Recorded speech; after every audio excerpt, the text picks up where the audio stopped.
আপনি কি জানেন বাংলাদেশে এখন প্রতি ৫ জনের মধ্যে অন্তত একজন অতিরিক্ত ওজন বা স্থূলতার সমস্যায় ভুগছেন?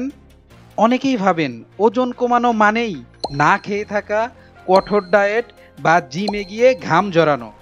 কিন্তু আসলে কিছু সহজ অভ্যাস আর সঠিক নিয়মই পারে আপনার ওজনকে স্বাস্থ্যকর পর্যায়ে নিয়ে আসতে।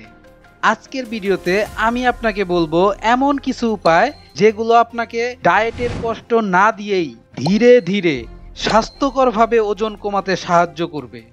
তাহলে চলুন শুরু করা যাক। ১ নাম্বার, নিয়মিত ও পরিমাণ মতো খাওয়া।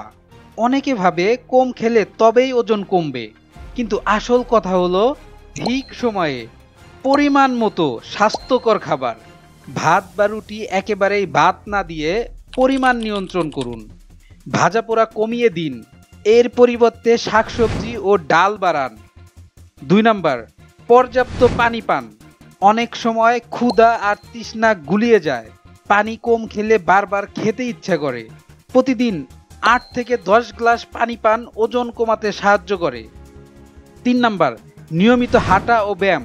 বাংলাদেশে এখন অনেকেই লিফট ব্যবহার করে, হেঁটে যায় না, অথচ দিনে অন্তত ৩০ মিনিট হাঁটলে ক্যালোরি দ্রুত বার্ন হয়।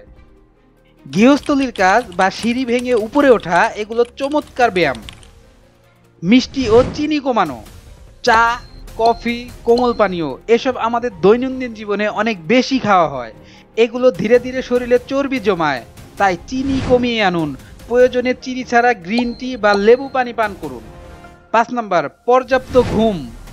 ঘুম কম হলে শরীরের হরমোনের ভারসাম্য নষ্ট হয়, ফলে ক্ষুধা বেড়ে যায়। প্রতিদিন অন্তত ৭ থেকে ৮ ঘন্টা ঘুম ওজন কমানোর জন্য অত্যন্ত জরুরি।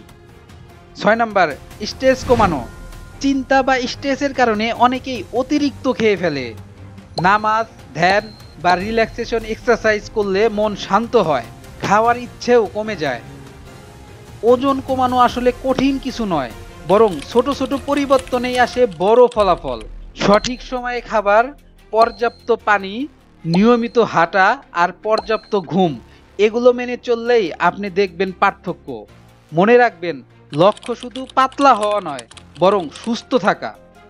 তাই আজ থেকেই শুরু করুন সহজ এই অভ্যাসগুলো। বন্ধুরা, আপনি শুরু করছেন কোন অভ্যাসটা দিয়ে কমেন্ট জানাতে ভুলবেন না। ভিডিওটি ভালো লেগে থাকলে লাইক দিন, বন্ধুদের সাথে শেয়ার করুন, আর নতুন নতুন স্বাস্থ্য সচেতনমূলক ভিডিও পেতে সাবস্ক্রাইব করুন কিরণ জায়েদ হেলথ কর্নার।